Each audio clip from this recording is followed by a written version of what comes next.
Yeah. Yeah. What is going on, guys? Jesse here, and this is the Soundboks Go, which is, believe it or not, the smallest and most portable speaker that Soundboks has ever made. So if you guys aren't familiar with Soundboks as a company, basically they're known for making some of the loudest, if not the loudest, Bluetooth speakers on the market, with basically the goal of combining the convenience and portability of a Bluetooth speaker with the loudness and power of a PA system. And even though I haven't owned any of their past speakers, I have heard them before, and they are indeed very, very loud. And with this speaker, the Go, they're basically trying to take that whole philosophy of larger than life sound and trying to put it into a package that's a little bit smaller and more manageable. So just from the name, the Go, you'd expect this thing to have a huge emphasis on portability and small form factor. But by pretty much any standard, this is still a very large and heavy speaker.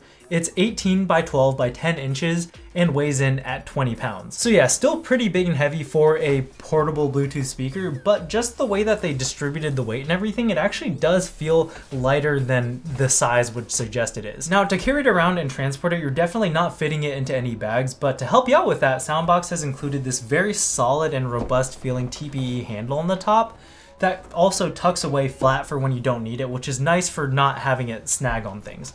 Now, I do like the handle. It does feel nice for the most part, but the edges are a little bit sharp that can kind of dig into your hands if you're carrying it for longer periods of time. And if you have to carry this thing any kind of significant amount of distance, it does get pretty tiring, not necessarily because of the weight, because 20 pounds, it's something, but it's not that much. It's more just because of the way that this thing is shaped, specifically how deep it is. Like, you have to hold it out a little bit farther from your body just because of the depth.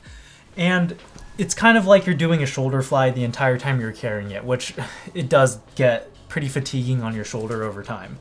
But overall, even though this thing is an absolute unit, it is fairly manageable, and I don't think it's too bad. And a really good thing about the way that this thing is shaped is that because it's so square, you can put it in your car without it rolling around, which is a problem that I've had a lot with all of the JBL party boxes. If you're familiar with that, it's kind of, I think, the best competitor to this. But yeah, those things have rounded corners, and if you put it in your car, it's just gonna go from side to side and bang around and sound like you have a dead body in the back of your car, which I don't. Just to be clear. And I'm also just a big fan of the design of this thing overall. Like, it's really rugged without being too in your face about it. It's IP65 water resistant, and also they claim it's dent proof. And I don't know about dent proof, but definitely dent resistant. It's got these two rubberized bands that go all the way around, which is really nice because it gives you drop protection on all sides, and also lets you place it in the horizontal position like this or vertical like this without rattling whatever surface that you're on, which is really nice. And also, it's got this nylon strap that goes all the way around with these loops on it that you can clip things onto if you really want to. And the grill and cabinet are made out of ABS and polycarbonate that feel extremely rugged. Like, if you've ever felt a Pelican case, it feels very similar to that material. One of my favorite things about the physical design of the speaker, though, has to be this volume knob.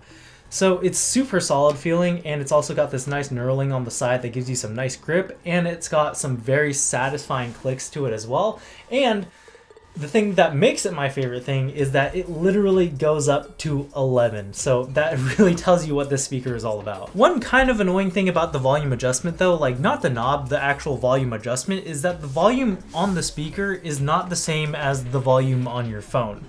Like, if you want to get the actual max volume, you have to max out the volume on the speaker as well as the phone, which for the most part is not that big of a deal, but it just gets a little bit annoying when the volume is already maxed out on your phone. It means you have to walk over to where the speaker is to then adjust that volume. I wish it was just one slider for the both of them, and that way, you know, you can just choose whichever one you want to. And it's especially a little annoying for this speaker because every time you turn it on, it actually starts out at minimum volume.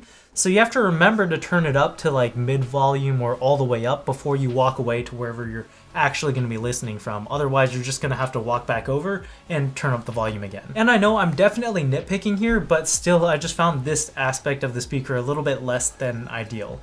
Now, on to battery life, this has really good battery life. So 40 hours at mid volume and 10 hours at max volume, which is insane because this thing gets very loud. And one thing that I was actually really happy about with this is that it doesn't have an auto off mode.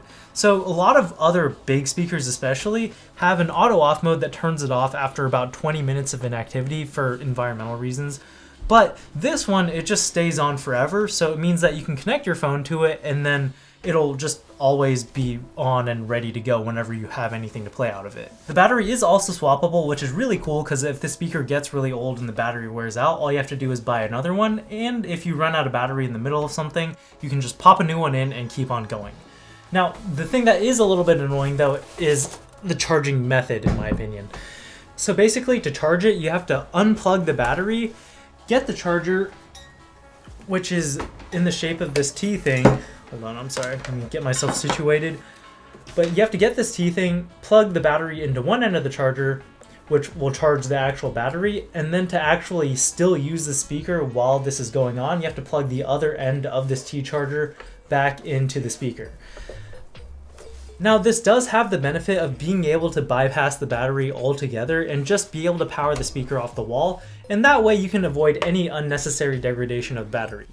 But it's just a little bit annoying because it requires two hands to do, and it's a lot of steps just to charge the speaker. And I'm the kind of person who likes to just be able to plug it in with one hand and walk away.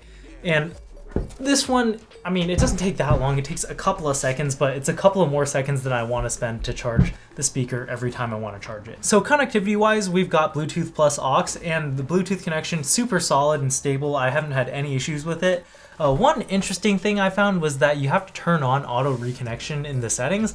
Like by default, if you turn on the speaker, it will not automatically reconnect to whichever device you had it on before, which I just thought was kind of strange. I mean, not a big deal because you can fix it in the settings. It was just weird. And also, in case you were wondering, there is no perceptible audio delay on this, so if you want to watch any Netflix shows or anything with dialogue in it, the mouth movements will match up to the sound, which is really good. It also has an app because, well, everything has to have an app these days, but it lets you control a couple of different settings on the speaker, but mainly it's for just adjusting the EQ and connecting multiple speakers together if you have other people or just other Soundboks devices that you can use for stereo or just more volume if for some reason you need that. So in the EQ portion of the app, we've got a couple of different presets that Soundboks already has here for you, which are Bass Plus, Power, and Indoors. The Power one is the default one that the speaker is gonna go back to every time you restart the speaker, which is fine, but it's a little bit annoying if you have an EQ preset that you prefer over Power. You're gonna have to go into the app every time you restart the speaker.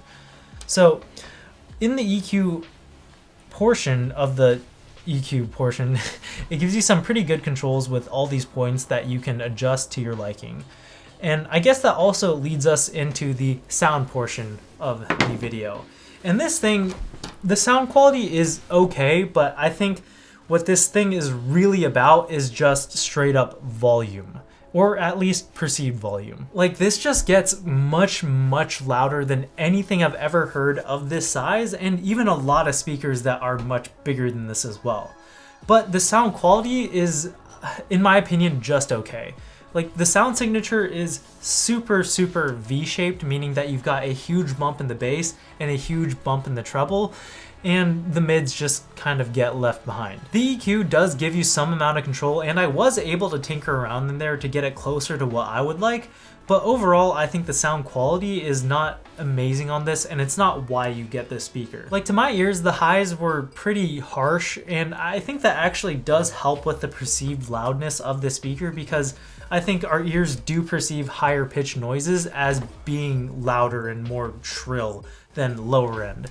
Because also the low end on the speaker wasn't super impressive. It's definitely there, it's present, and I think you can get very enjoyable music out of this. It's just, I wouldn't get this expecting to get out of this world earth-shattering bass. So overall, even though I do like this speaker, I do find it a little bit hard to recommend for a couple of reasons. The first one being price. There's just a lot of competition in the large speaker market right now, like the JBL party boxes that I mentioned earlier.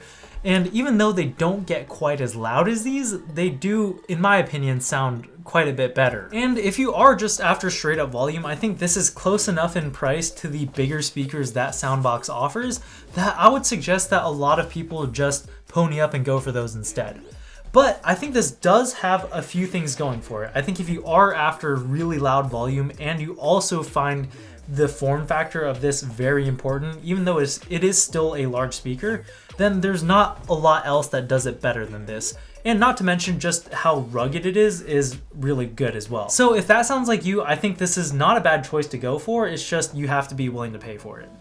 Anyways, those are my thoughts. Let me know what you think in the comment section down below. Like if you liked it, sub if you loved it, and I'll catch you guys in the next one. Peace.